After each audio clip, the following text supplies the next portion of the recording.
2024년 12월 27일 현재 대한민국에 대한 평가는 한 달이 안 되는 기간 동안 3명의 대통령을 가진 나라입니다. 윤석열 대통령이 탄핵되고 약 2주일 만에 한덕수 권한대행이 탄핵됐으며 최상목 권한대행도 야당과 부딪히면 또 탄핵될 수 있다는 게 세계 언론의 보도입니다. 세계는 대한민국을 동맹이나 무역 교역국 또는 투자국가로 봅니다. 대한민국에 대한 세계의 시선은 어제보다 오늘 더 쏴해졌습니다. 정치 격변 속에서 인공지능과 트럼프 요인이 한국 주식 선정의 핵심이라고 블룸버그 뉴스가 지적했습니다.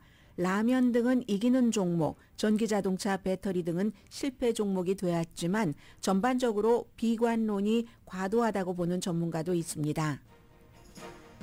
미국과 파나마와의 논쟁은 날마다 뜨거워집니다. 트럼프 당선인이 파나마 운하에 중국군이 주둔하고 있다고 주장하자 파나마 대통령은 트럼프 당선인의 주장은 넌센스라고 일축했습니다. 세계는 파나마 운하나 그린란드 매입 등의 트럼프 당선인의 주장을 취임하기까지 25일 동안 미국 전략을 세우는 핵심으로 보고 준비 중입니다. 트럼프 당선인의 메이드 인 USA 비트코인, 미국산 비트코인 약속은 지키기 불가능한 것이라고 블룸버그 뉴스가 보도했습니다. 조류독감 바이러스 환자에게서 변이 바이러스가 발견됐다고 질병통제국이 밝혔습니다. 2024년 한 해는 온통 미국 대통령 선거를 중심으로 한 세계 민주주의 국가에서의 대규모 선거였고, 그러나 많은 불편한 뉴스들이 있었음에도 불구하고 good 뉴스들도 있다고 박스가 보도했습니다. 여러분 안녕하십니까? 오늘의 미국 강혜신입니다. 오늘도 이제 한국 뉴스를 맨 앞에 전해드려야지 될 텐데, 제가 한국 뉴스를 전해드릴 때 어떤 분들은 이런 생각을 하고 그런 의견을 표현을 하십니다. 미국 언론이 한국에 대해서 뭘 알아? 세계 언론이 뭘 아느냐고, 아니면 어떤 때는 잘 모르고 있네, 나보다도 몰라, 깊이가 없어, 이렇게 말씀들을 하십니다. 그런데 세계 언론에서 한국을 보도할 때는 그것을 한국의 언론보다, 한국의 많은 전문가보다 더 많이 속속들이 알고 있느냐 모르고 있느냐가 중요한 게 아닙니다. 사실이 중요한 게 아니라 정치에서처럼 한국이라는 나라에 대한 인식이 중요합니다. 그 인식에 관한 판단이 중요합니다. 그리고 물론 어떤 때는 한국 내부에서 딱 그 당파성에 매몰돼서 잘 보이지 않는 것을 해외 한국 전문 기자들이 더 많이 알기도 하지만, 그보다도 세계 언론이 한국에 대해서 보도할 때 인식이 중요하다고 말씀드리는 것은 다른 나라도 마찬가지로 한국을 어떻게 인식하느냐에 따라서 한국에 대한 처우나 한국과의 어떠한 무역 거래라든가 동반자로서의 함께 맺을 수 있는 이런 것들이 달라지기 때문에 그렇습니다. 마치 그 경제에서 소비자 신뢰도가 굉장히 중요한 것처럼 그러한 면에서 미국 언론에서 보도하는 한국이 어떠한가 하는 것은 인식의 차원에서 중요하다고 생각을 하시면 될 것 같고요. 세계 속의 한국이라고 왜 말을 하겠습니까? 수출 주도형 국가의 이익을 지금처럼 유지하려면, 또 투자를 많이 받아서 경제 그 몇 위를 지금보다도 더 높은 단계로 끌어올리려면 다른 나라의 신뢰라는 인식 없이는 불가능합니다. 그리고 어떻게 보면 그 인식을 바꾸려는 노력이 필요하고도 중요하겠죠. 자, 오늘의 미국을 듣고 계신 많은 미국, 한국, 세계에서 한덕수 국무총리의 탄핵에 대해서 좀 익숙하지 않으신다 하는 그런 분들께는 뉴스 자체를 알려드리고, 그 뒤에 이제 미국 매체에서 어떻게 이것을 평가하는가 하는 것을 맨 앞부분에 간략하게나마 요약해드리겠습니다. 대한민국은 한 달도 되지 않아서 3명의 대통령을 갖게 된 나라. 제가 하도 많이 봐서 어느 매체인지는 모르지만 제 얘기가 아니라 미국의 어떤 매체가 지적한 겁니다. 한 열흘쯤에 어떤 언론이 한국의 빨리빨리 문화가 대통령 탄핵도 참 빨리 했다, 이렇게 보도를 했었습니다. 윤석열 대통령이 6시간짜리 계엄령, 실패한 계엄령을 주도했었던 그 시간은 6시간이었고 그리고 3일이었고 14일에 탄핵이 됐습니다. 굉장히 빨리 탄핵이 됐죠. 그 과정에서 국민들이 4분의 3 이상이 탄핵돼야지 된다. 너무 위험해서 대통령으로 놔둬서는 안 돼 하는 여론이 있었기 때문에 여러 가지 탄핵 투표를 하기 전에 원래는 많은 지리한 과정이 있지만 그 과정을 다 생략해도 아무도 이의를 제기하지 않을 정도로 빠른 속도로 빛의 속도로 탄핵이 됐습니다. 그리고 대통령 권한대행 한덕수 대통령 권한대행 총리가 또 14일이 지나지 않아서 또 탄핵이 됐습니다. 세 번째 그 순서에 따라서 최상목 지금 부총리 경제기획부 장관 그럼 이 한 사람이 세 가지 일을 해야지 됩니다. 총리가 탄핵됐으니까 총리 권한대행 대통령 권한대행 그리고 본인의 이 경제를 책임지는 그 역할 고유 업무를 해야지 되고 그렇기 때문에 이 최상목 권한대행이 어제 그 한덕수 권한대행을 탄핵시키면 경제에 엄청난 해가 있다 하고 반대를 했지만 거대 야당 더불어민주당은 결국은 더불어민주당이 주도를 해서 탄핵을 했습니다. 오늘 뉴욕타임즈를 포함해서 월스트리트저널, 워싱턴포스트, 미국의 모든 신문들인데 한 37초짜리의 비디오를 보여줍니다. 이 비디오가 우원식 국회의장이 탄핵됐다고 망치를 두들기면서 방망이를 두들기면서 그것을 선포하고 그 앞에 가 있던 국민의힘 의원들이 마구 비난을 하고 뭐 이 사람이야말로 탄핵돼야지 된다 하면은 또 더불어민주당 의원들이 뭐 내라는 뭐 이런 얘기를 하는 그 미국에서 이제 제3세계라든가 아시아의 아주 그 정치의 상황이 나쁜 그런 나라에서 볼 수 있는 저거 해외 토픽감이 하는 그런 모습들의 비디오를 36분 37초 아니면 1분 14초 정도 블룸버그 뉴스 그 정도로 보여주고 있습니다. 미국뿐만이 아닙니다. 영국, BBC, 가디언 전부 보도를 하고 있습니다. 역사상 처음으로 대통령과 대통령 권한대행이 동시에 이렇게 탄핵된 거 뭐 다 알고 계실 테고요. 뭐 여러 가지 5가지 이유가 있었지만 결국은 그 전에 것은 무슨 김건희 여사에 대한 것이라든가 무슨 법안에 대한 거부권 행사라든가 이런 것은 다 그냥 붙여진 것이고 맨 마지막에 얘기한 국회에서 그 권한을 갖고 있는 헌법재판소 3인 재판관을 임명하기를 거부했다는 그 이유는 결국은 윤석열 대통령에게 도움을 주겠다는 거다. 이것만은 참을 수 없다 해서 탄핵을 한 거잖아요. 한덕수 권한대행이 그걸 안 하겠다고 했기 때문에 그래서 한덕수 그 권한대행이 될 때부터 여러분들께 말씀드렸던 뭐 사실은 예정된 수순이었죠. 우리 편이면 탄핵하지 않고 우리 편이 아니면 탄핵을 하겠다. 그러나 여기까지는 참겠다. 거기까지 참았는데 속전속결해서 윤석열 대통령 재판을 하고 싶어하고 그리고 그게 많은 국민들의 뜻이기도 하고 국민들의 뜻이기 때문에 더불어민주당이 그렇게 밀어붙일 수 있었던 것이고 결국은 이렇게 했습니다. 그리고는 이제 최상목 부총리 겸 이제 기획재정부 장관 총리 대행도 해야지 되고 대통령 대행도 해야지 되는데 한덕수 그 대통령 권한 대행이 들어왔을 때도 해외에서는 이렇게 걱정을 했습니다. 그 사람 선출된 공직자가 아니지 않느냐. 그 능력에 한계가 있다. 최상목 부총리 겸 기획재정부 장관도 선출된 공직자 아닙니다.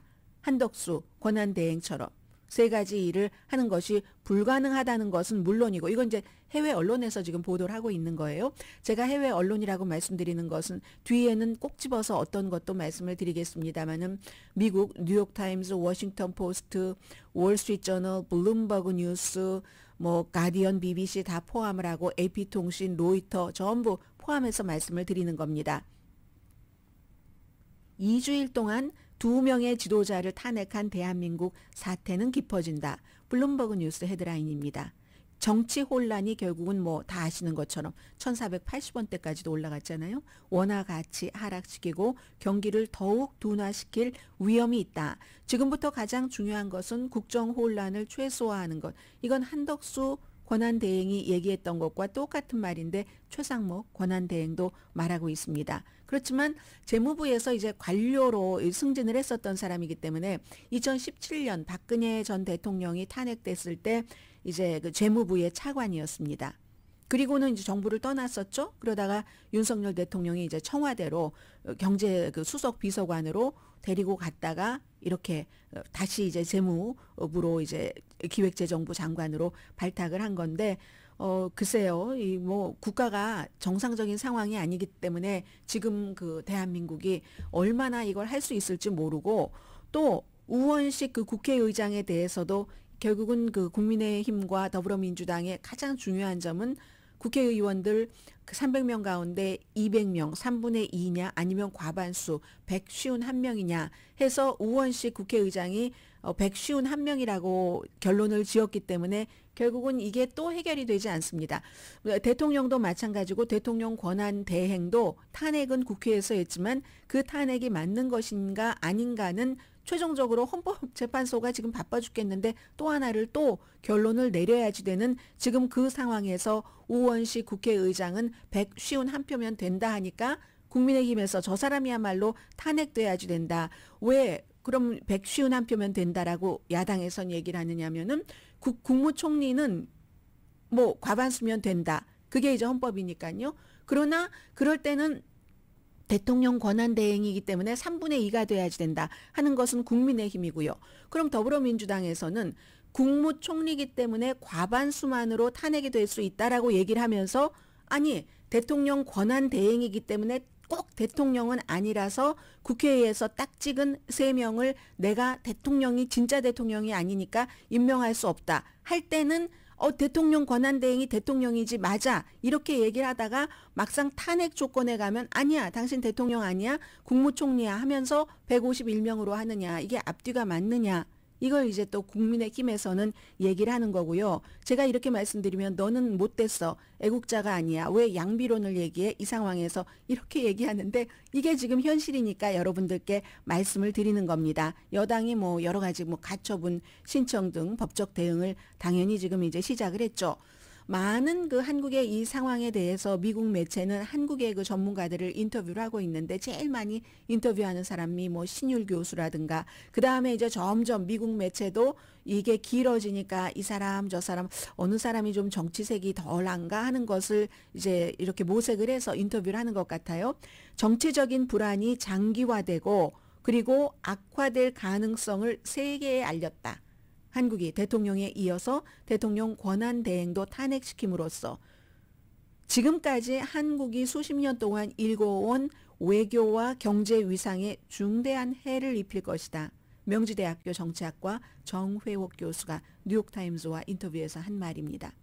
한국외국어대학교 정치외교학과의 이재묵 교수는 여당이 결국은 그 이의를 제기하고 이게 큰 문제가 될 것으로 예상된다 하는 말을 실었고요. 민주주의 존중은 상대방에 대한 상호 존중이다.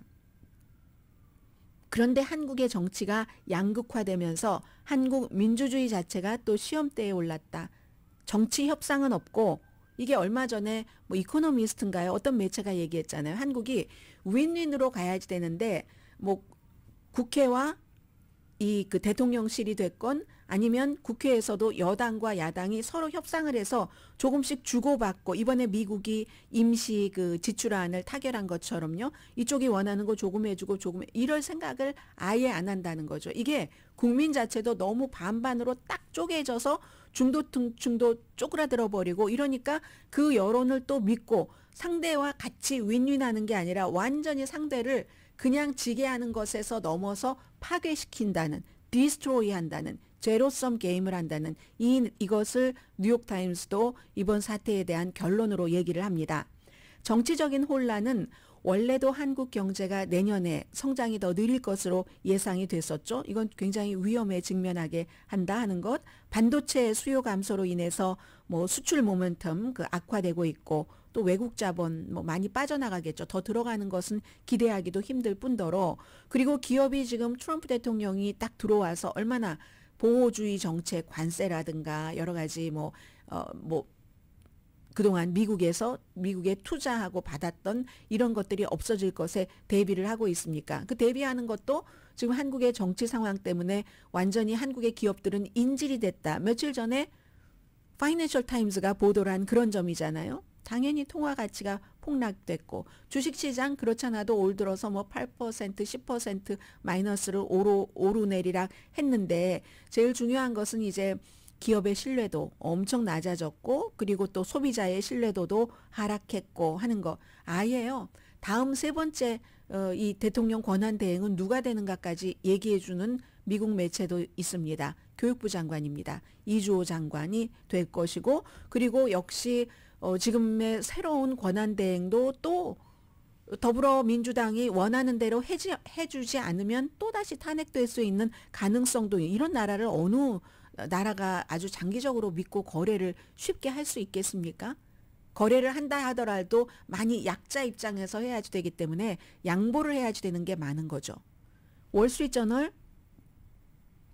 한덕수 대통령 권한 대행이 어제 탄핵되기 전에 권한 대행이 되고 나서 그때는 이제 조금 뭐 한 13일 14일쯤 전이었으니까 미국에 전화를 걸어서 바이든 대통령에게 물론 바이든 대통령도 나가는 대통령이지만 안도하시라 이러려고 굉장히 노력을 했었고 바로 이제 탄핵된 다음 날 바이든 대통령과 통화를 했었죠. 그러면서 워싱턴과 서울의 이 합동 방위태세는 그대로 유지돼야지 된다는 것을 무척 강조를 했고 또 따로 주한미군 사령관에게도 전화를 걸어서 북한이 정치적인 혼란을 이용할 수도 있으니까 우리 잘 대비를 해줘야지 된다. 이건 당부를 많이 했겠죠. 그랬는데 윤석열 대통령이 계엄령을 정말로 상상할 수 없는 계엄령을 발동함으로 인해서 미국과의 관계는 이미 틀어져 버렸고 그리고 뭐 실제로 어제 뉴욕타임즈에서는 중국이라든가 아니면 그 한국의 윤석열 대통령도 바이든 대통령이 원한 만큼 미국 쪽으로 해주지 않았다 이런 내용도 있었잖아요. 그 상황에 이렇게 계엄령을 발동을 하면서 미국에 얘기를 하지도 않았고 뭐 당연히 미국의 그 법무장관이 아시아를 방문하면서 한국 방문은 쪽 뺐잖아요. 빼서 다시 그 로이드 어스틴 국방장관이 한국 방문을 취소하고 나서 또 외교부도 열심히 우리 괜찮습니다 하면서 연기를 했었던 외교, 안보 이런 이벤트를 다시 하기로 월요일에 합의를 했었거든요. 월요일에 합의를 했는데 한 이틀 지난 뒤에 또 한덕수 그 국무총리 대통령 권한대행을 이거는 그 뭐죠 탄핵을 해버렸기 때문에 한 배재대학교의 정치학과 김영준 교수가 지금 또 이 한덕수 대행의 탄핵으로 인해서 두 나라 사이는 또다시 교착 상태. 이 교착은 윤석열 대통령 이제 탄핵되고 나서 한덕수 국무총리 들어오고 그때 이제 수습하려고 했었던 것보다 훨씬 지금 나쁜 상태에 가 있는 거죠. 정치가 이렇게 불안정하면은 외교 방문을 예를 들어서 이벤트를 또 다시 그럼 하십시다 해서 한들 무슨 성과가 있겠습니까? 아무런 성과도 없죠. 무의미한 형식일 뿐이죠. 미국의 MBC 방송은 미국의 동맹국이고 한때 정말 활기찼던 민주주의의 성공 사례의 국가가 미지의 영역으로 빠져들어갔다. 그리고 역시 이번에 최상목 권한대행도 거대 야당과 충돌할 때 또다시 축출될 수 있다. 로이터 통신입니다. AP통신, 야당이 컨트롤하는 국회가 대통령 권한대행도 탄핵했다. 이로써 대한민국의 국제적인 이미지는 엄청 크게 손상이 됐다. 이런 보도입니다.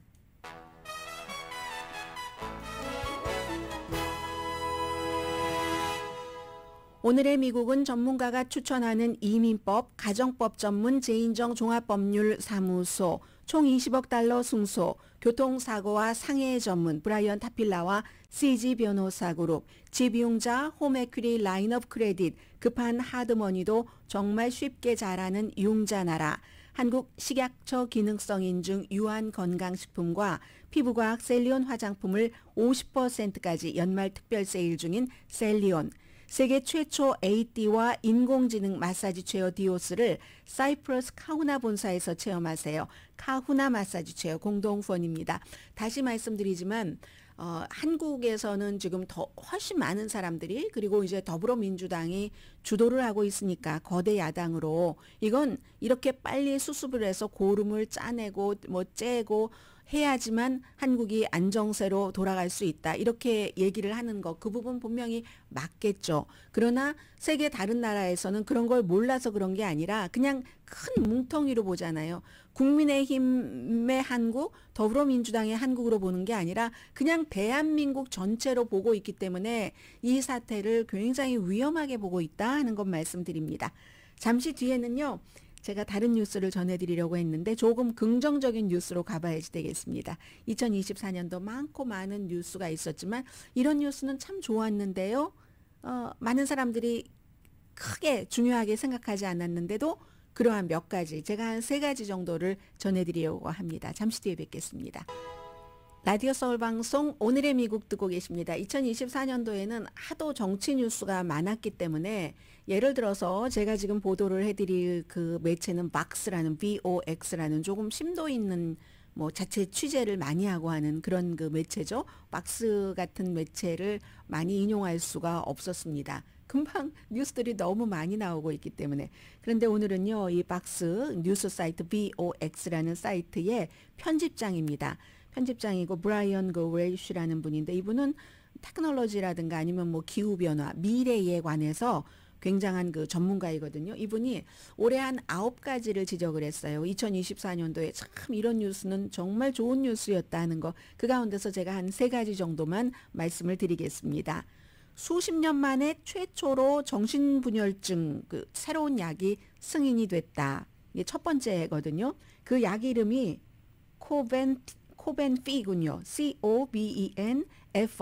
코벤피를 그 승인을 했는데 미국에 은근히 그 이제 정신병 환자들이 정신분열증 환자들이 많습니다. 350만 명 이상이라고 하거든요. 3억 5천만 명이 안 되는데 그 가운데서 350만 명 정도가 굉장히 끔찍하게 사람을 괴롭히는 병이죠. 본인도 그렇지만 주변 사람들도 이미 다른 약물들도 있었습니다. 그런데 모든 약이 모든 그 정신분열증을 가진 사람들에게 똑같이 효력이 있는 것은 아니고 어떤 경우는 또 부작용이 더 많을 수도 있고 하기 때문에 새로운 약이 수십 년 만에 승인이 됐다는 것을 너무 이 편집장은 좋게 생각을 합니다.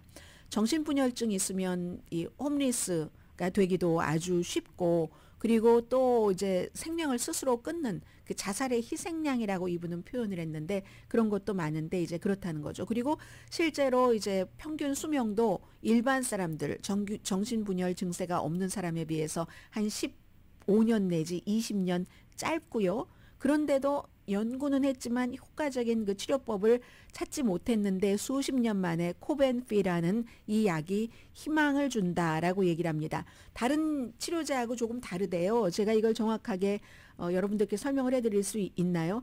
뭐 아무튼 증상을 한마디로 그런 것은 제가 실수할 수 있으니까 하지 말고 증상을 효율적으로 효과적으로 그 정신분열 증세를 공격을 하면서도 몸과 마음을 약의 부작용으로 인해서 약화시키는 것은 줄일 수 있다는 거죠. 그래서 이걸 삶과 죽음의 차이라고 이분은 설명을 합니다. 그리고 두 번째는 뉴욕에 살고 계시는 분들 안녕하세요. 뉴욕에서 마침내 그 뭐 좀 바쁘고 이럴 때 그 통행료를 내게 한다 하는 이거 원래 그러지 않았어? 했다가 아니잖아 그거 안 하기로 했잖아 하는데 하려고 하다가 안 하기로 하다가 다시 하는데 이거 선거와 연관돼서 그렇습니다. 한 20년 전쯤에 그때는 이제 마이클 블룸버그 뉴욕 시장이었어요. 미국에서 가장 혼잡한 그런 곳 하면 맨하탄으로 가는 그곳이잖아요.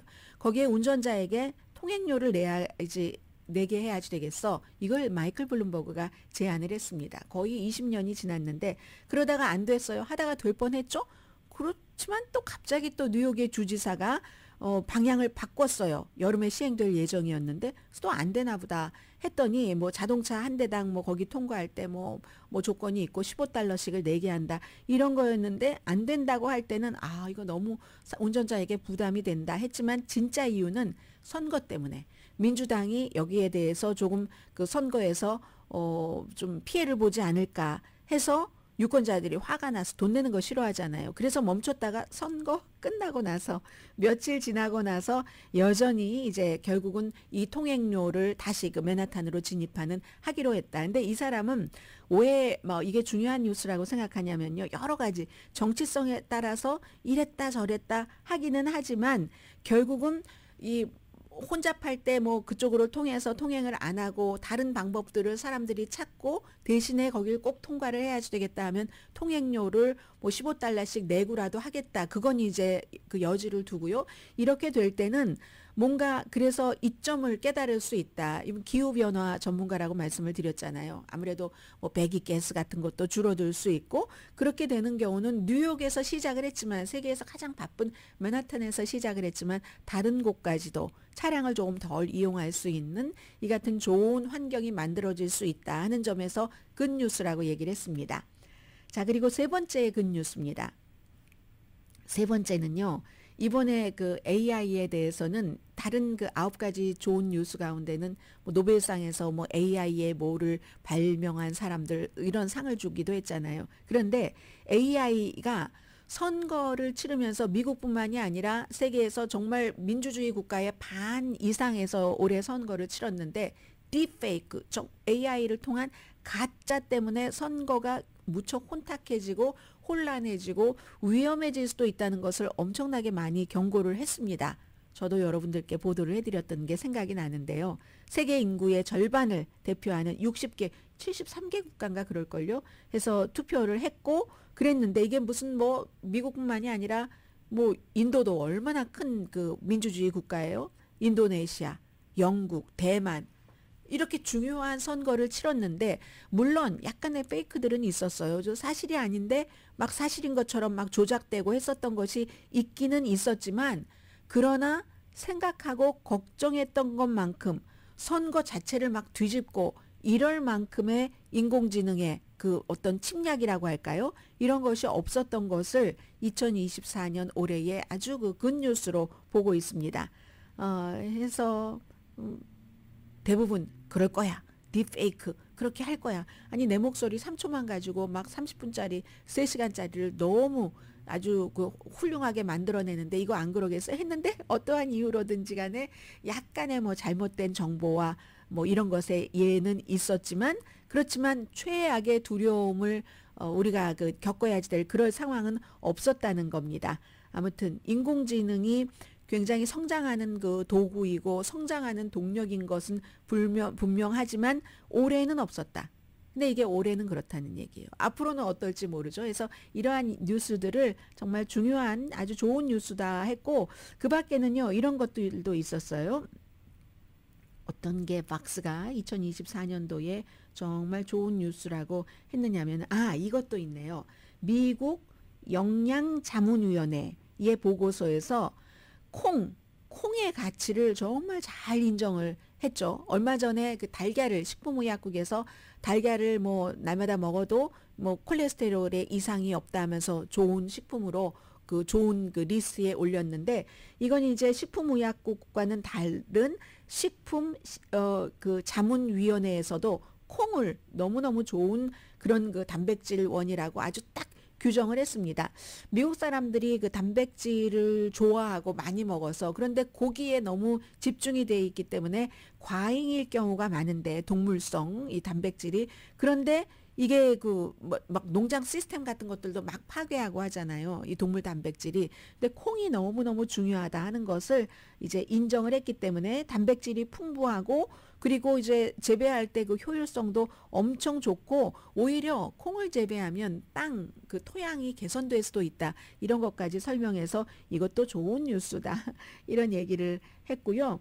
그리고 또 뭐가 있었나요? 앞서는 정신분열증에 대한 새로운 약이 나왔다 했는데 청각장애인이 들을 수 있다는 것도 올해의 아주 좋은 뉴스. 지금은 뭐 몇 명이었냐면요. 5명 아이들을 대상으로 이건 정말 기적처럼 들리는 그런 얘기입니다. 유전적으로 청각장애를 갖고 태어난 아이들이 들을 수 있는 능력을 얻었어요. 5명 아이들에게 이런 일이 일어났는데 보스턴 병원에서 연구를 해서 그 아이들에게 있는데 이 아이들은 원래 유전자의 돌연변이로 청각장애로 태어났는데 뭔가 이제 귀에서 뇌로 뭐 소리를 이렇게 전달하는 데 필요한 단백질을 만들어내지 못하는 장애랍니다.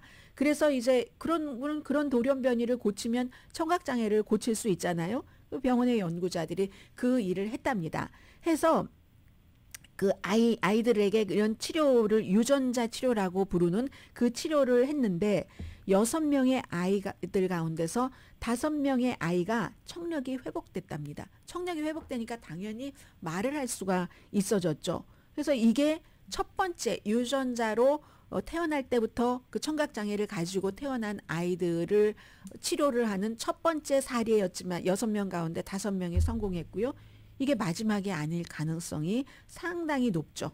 자, 이런 뉴스들을 2024년도 뭐 정치, 뭐 사회적으로도 참 미국에서도 그렇고 세계적으로 분열되고 했었지만 굿뉴스다 하고 보도를 하고 있고요.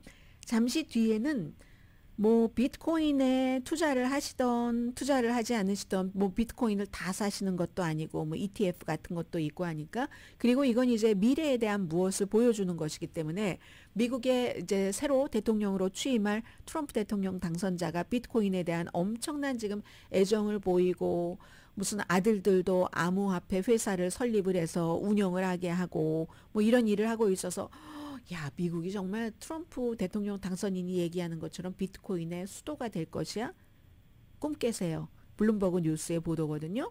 뭐 그렇다고 대통령 당선인이 비트코인 좋아 이렇게 얘기하는 게 마이너스가 날 일은 없겠죠. 그게 하나가 있고 또 하나는 오늘 한국 뉴스를 말씀을 드리는 김에 요즘은 뭐 미국에서 한국 주식에 투자하시는 분들도 많으시고 한국에서 미국 주식에 투자하시는 분들도 많으시기 때문에 한국 주식에 대해서 역시 블룸버그 뉴스에서 올해 한 해를 쭉 정리를 하면서 미래에 대해서도 너무 그렇게 비관적일 필요는 없어. 뭐 이 같은 시각이라고 할까요?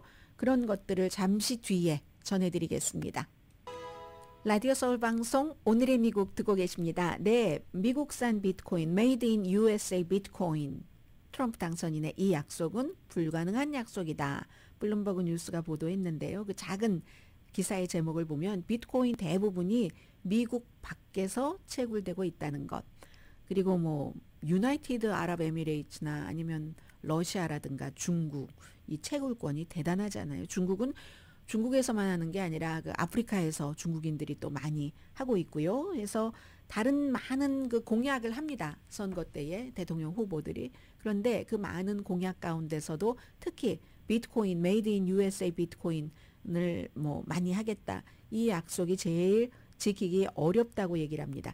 6월 달에 그 말하려고 해서 그 암호화폐 채굴 기업의 임원들과 만나고 나서 그 뒤에 이제 강력한 이런 뭐 암호화폐의 지지자로 바뀌었습니다. 그리고 그 뒤에 아들들에게 암호화폐 회사를 차리게 한 건지 뭔지 모르지만 아무튼 아들들이 차렸죠. 그리고 암호화폐 업계에서도 뭐 제일 많은 돈, 뭐 1억 3,500만 달러 선거 기부금을 트럼프 그 후보에게 줬습니다. 단일 업계에서 제일 큰 그런 액수라고 하거든요. 이 암호화폐 뭐 인공지능 이런 것들 다 이렇게 연결이 되기도 하고 미국뿐만이 아니라 다른 나라에서도 이걸 뭐 적대적으로 보기도 하지만 살아남을 수 있는 새로운 그 비전으로 보고 있기도 하고요. 특히 인공지능 같은 경우는 이건 적대적인 게 아니라 여기서 이겨야지 살아남을 수 있는데 참 미국 메이드 인 뭐 USA 비트코인 트럼프다운 발언이지만 현실과는 맞지 않다. 이게 이제 뭐 시애틀에 있는 이런 뭐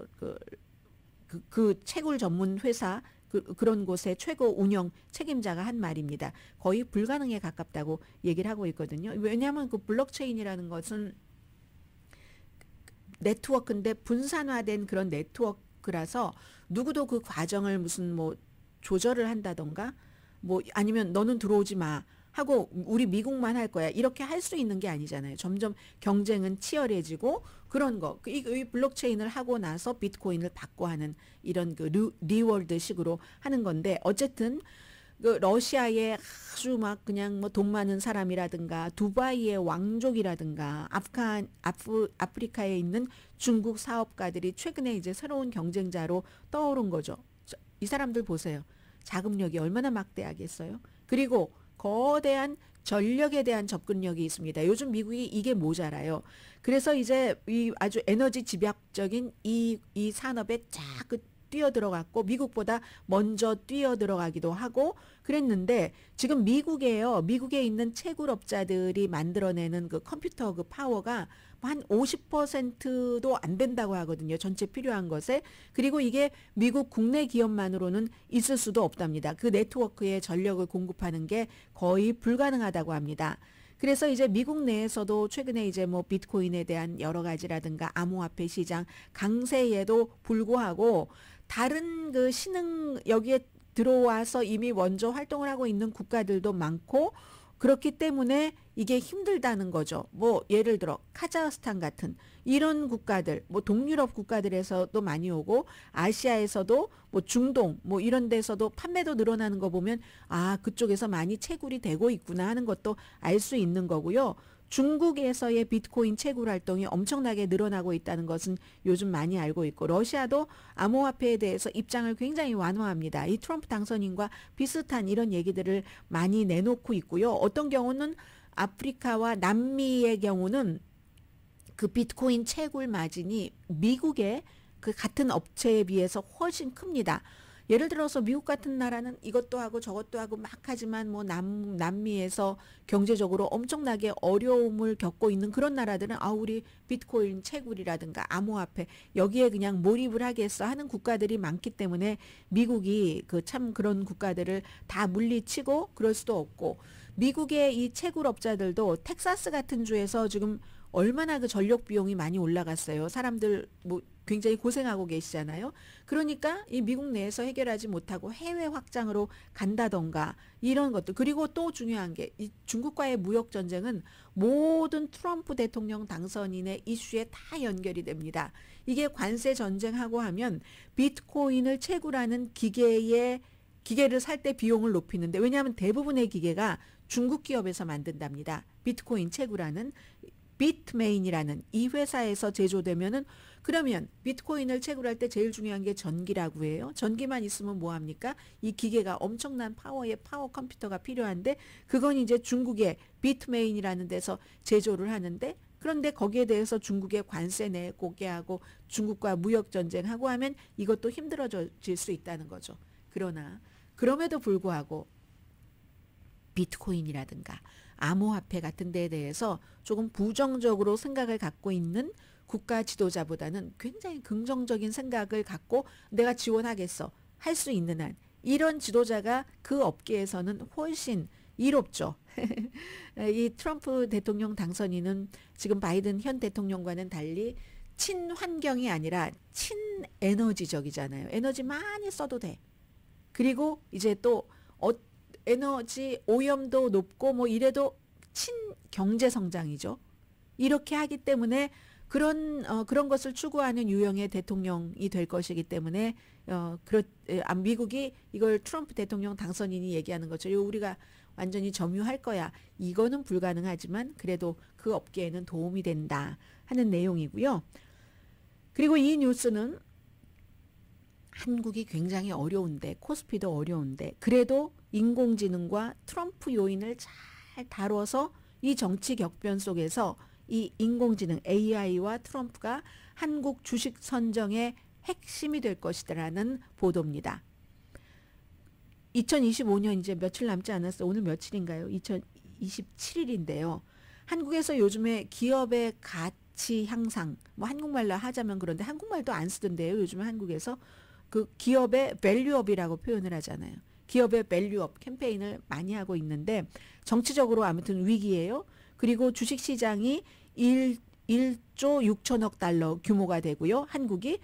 그런데 기업들이 계속 이렇게 말하자면 기업의 가치 향상, 밸류업 여기에 이 개혁을 하는 데에 동참을 하고 있는데 과연 이런 탄핵 절차가 이런 그 정치적인 문제가 경제적인 것에 추진력을 줄 것인가 굉장히 의문이긴 하지만 2024년도 코스피 지수가 그 벤치마크인 코스피 지수가 2008년 이후에 최저치로 아마 마감을 할 것으로 예상이 되죠. 글로벌 투자자들이 자금을 계속 빼내고 있기 때문에 이미 8% 이상 하락한 이 상황에서 다른 글로벌 주식들은요 한 18% 정도 올라갔습니다. MSCI사 글로벌 주식 지수에 따르면은요. 그런데 그럼에도 불구하고 여기서도 살아남을 수 있을 수도 있다는 것을 밝은 면이 있다. 한국의 코스피에도 이런 점을 지적을 합니다. 인공지능과 관련된 테마는 계속 이제 그 선별적이기는 하지만 승자, 위너를 반드시 지금도 마련해 놓고 있다고 하고요. 그리고 지금 한국의 코스피 시장에서 보고 있는 것이 너무 과도한 비관론이다. 이렇게 얘기하는 사람들도 있습니다. 프랭클린 텀블턴, 이머징 마켓 그 에퀴티의 그 전문가인 그 포트폴리오 매니저 이핑 리라오 이분을 많은 분들이 인용을 하고 있는데 경제라든가 실적 전망이 약한 편이기는 하지만 그래도 밸류에이션 쿠션이 아직 있다고 얘기를 합니다. 그래서 이제 그런 걸 지적을 하는데 예를 들어서 굉장히 많은 주식이 졌는데 한국에서 위너가 전력 장비 신흥 시장에서 큰 상승세를 보였죠. AI 데이터 센터 전력이 막 수요가 증가했기 때문에 그래서 변압기 만들고 발전기 만드는 그 HD 현대일렉트릭이 370% 이상 상승했다고 하잖아요. 코스피 상승률 1위입니다. 또 다른 라면 이 라면 뉴스 여러분들께 전해드리기도 했는데 삼양식품 불당면 막 영국에서도 미국에서도 유명했잖아요. 그래서 주식 250% 이상 상승했다. 전체 시장이 매력적이지 않을 때 코스피에서 반드시 살아남는 업종이 있다는 겁니다. 업종이나 브랜드가 있다는 얘기죠. 전체가 매력적이지 않을 때 그래도 나는 아직까지는 한국에 남아있어야지 돼. 그런 투자가들의 관심 또 그 투자가들의 자금 흐름은 소수이지만 매력적인 곳으로 집중될 수밖에 없다는 겁니다. 또 은행도 이겼어요. 한국은행들 특히 이제 업계 그 KB 그 금융지주 올해 거의 60% 상승했는데 2009년 이후에 최고의 연간 실적입니다. 이건 이제 뭔가 정부가 이제 뭔가를 할 때 더 빠르고 적극적으로 대응하고 뭐 주주 환원 이 같은 것을 늘린다 이런 이제 기대 때문에 그런 거고요. 여기에 대해서 진 곳도 있죠. 삼성 주가는 역시 같은 AI인데 AI 프로세스 잘못 계산을 해서 메모리 칩 제조에서 뒤지면서 막 의구심이 있었고 2000년 이후에 최악의 한 해를 기록을 할 거잖아요. 삼성은 뭐 엄청나게 많이 지금 잃어버렸는데 2024년도 뭐 한 70억 달러 정도 삼성 주식 뭐 매도했다고 해요. 글로벌 세계 투자가들이. 그런데 그 엔비디아와 우리 뭐 할 거예요 하는 이런 신호도 보였지만 안 됐어요. 삼성이 후퇴하면 또 거기에 들어가는 데가 있죠. SK 하이닉스가 아주 좋은 주가가 AI 제품에 대한 역시 좀 달리 계산해서 다른 곳으로 포커스를 돌렸던 SK 하이닉스는 한 20% 이상 주가가 올랐고요. 또 패자가 있습니다. 전기차 배터리. 정말 한국 그 투자가들에게 그 개인 투자가들에게 사랑을 받았던 종목이죠. 비참한 한 해였습니다. 2024년 삼성 SDI, 뭐 포스코 홀딩스, LG 화학 뭐 50% 정도씩 하락을 했는데 소형주인 에코프로 BM은 60% 이상 폭락을 했습니다. 이런 그룹들은 이제 중국도 그 밖의 지역에서 좀 수요가 약해진 것도 있고 또 트럼프 대통령 당선인이 인플레이션 감축법을 폐지한다. 그럼 여기에 대해서 투자해 놓은 많은 것들이 있기 때문에 그런 것들 때문에 많이 떨어졌는데 그런데도요. 내년에 이 코스피도 유럽연합의 어떠한 오염 정책이라든가 아니면 뭐 더 싼 어떤 그 물건들을 내놓고 또 산업끼리 통합해서 시너지 효과 내고 이번에 무슨 뭐 토요다와 뭐죠 혼다가 뭐 완전히 인수합병을 한다던가 하는 식으로 그렇게 하면은 전망이 좋아질 수도 있다. 그리고 한국의 전기차 배터리 이 분야는 바닥이다라고 확정져서 말할 수는 없지만 바닥에 가까워질 수도 있다. 그럼 바닥에 가까워졌다는 건 다음에는 올라갈 수 있는 길밖에 없다는 거잖아요. 그런 면에서 희망과 어떠한 상태에서든지 이렇게 이제 블룸버그 뉴스라든가 이렇게 투자 전문으로 하는 이런 데서는 어떠한 상황에서도 뭐 정신만 차리면 살아날 수 있다는 식으로 뭐 희망을 주는 거죠. 포기하지 않고. 분명히 남들 다 뭐 내려가는데 300 몇십 % 올라가는 그런 것도 있으니까요. 이게 꼭 한국 주식에만 해당하겠습니까? 잠시 뒤에 뵙겠습니다. 라디오 서울 방송 오늘의 미국 듣고 계십니다. 네, 이제 미국과 세계 속에 미국도 있죠. 세계 속에 한국이 있다면 파나마 운하에 대한 트럼프 대통령 당선인이 거기 중국군이 가 있어 이렇게 주장한 것에 대해서 nonsense, 말도 안 되는 소리야. 이 파나마 대통령의 답변입니다. 크리스마스 때 이제 그 트럼프 대통령 당선인이 여러 가지 메시지를 많이 내면서 그 가운데 한 가지가 중국군이 마냐 파나마 거기에 있어 뭐 터무니없이 우리 그 선박 통행료를 많이 내게 해. 그러니까 우리가 다시 가지고 와야지 돼. 이 부분에 대해서 호세 라울 물리노 파나마 대통령이 요즘 날마다 브리핑을 해요. 운하 운영에 중국이나 다른 어떤 국가의 개입도 없다. 파나마는 모든 관심 있는 당사자들에게 동등하게 열려 있다. 중국인이든 코스타리카인이든 미국인이든 우리나라에 투자하고 싶어하는 모든 사람들을 환영하고 외국인 투자에 차별 없다. 우리 중립이다. 이렇게 얘기를 합니다. 하느님께 맹세코 파나마 운하에 중국군 없다. 말도 안 되는 소리다. 넌센스다. 단 한 명의 중국군도 없다. 이렇게 얘기를 했습니다. 그리고 나서 이제 미국 매체들이 자꾸 이제 트럼프 대통령 당선인에게 물어보는 거예요. 파나마 운하에 중국군이 있다는 건 도대체 어디서 나오는 얘기냐. 답변 안 하고 있죠. 노 코멘트를 하고 있는데 이건 이제 중국 정부가 최근에 그 파나마 운하 또 파나마에 많은 그 투자를 하면서 파나마와 가까워지니까 이제 이런 일들이 있는 거고 그러려면은 파나마와도 마찬가지로 윈윈 전략을 짜야지. 우리도 그럼 중국 말고 무엇을 서로 이길 수 있는가 해야지. 그래 중국과 가까우니까 우리가 다시 빼앗아 갈 거야. 이게 지금 통하지 않는다는 거죠. 세계 지도자들은 25일 동안 트럼프 이제 대통령 당선인이 취임할 그때까지 25일이 도 안 남았나요? 25일 남았나요? 아무튼 그 정도 된 동안에 지난 몇 년 동안 봐온 미국과는 전혀 다른 심지어 트럼프 행정부 첫 번째와도 다른 그런 그 트럼프의 미국이라는 나라를 준비를 하고 있습니다. 그래서 파나마, 캐나다, 지금 뭐 그린란드 여기에 대해서 계속 얘기하는 큰 그림을 보면은 관세뿐만이 아니라 지금 물류 운송 얘기가 있죠. 그리고 세계 질서에 대한 견해 이런 것들 다양한 방향으로 압박을 하고 있고 대통령 당선인은 100일이 아니라 100시간 만에 엄청난 변화를 줄 것이다. 이렇게 얘기하고 있는 사람들도 있습니다. 전통적인 행정부가 아니라는 것. 그리고 이번에는 뭐 여러 가지 그 루머도 있지만 재선에 나가지 않는다는 것을 전제로 하기 때문에 훨씬 아주 그 마음 편하게 여러 가지 일들을 할 수 있는 트럼프이기 때문에 그렇다는 거고요. 10시에 브라보 마이 라이프 방송됩니다. 질병통제국이요. 요즘에 조류독감이 유행을 하는데 그 루이지아나에서 조류독감에 감염되는 그분의 조류독감은 그 변종이랍니다. 변이 조류독감이기 때문에 이게 조류독감에 대해서 뭔 얘기가 지금 자꾸만 나오고 있어요. 강혜신이었습니다.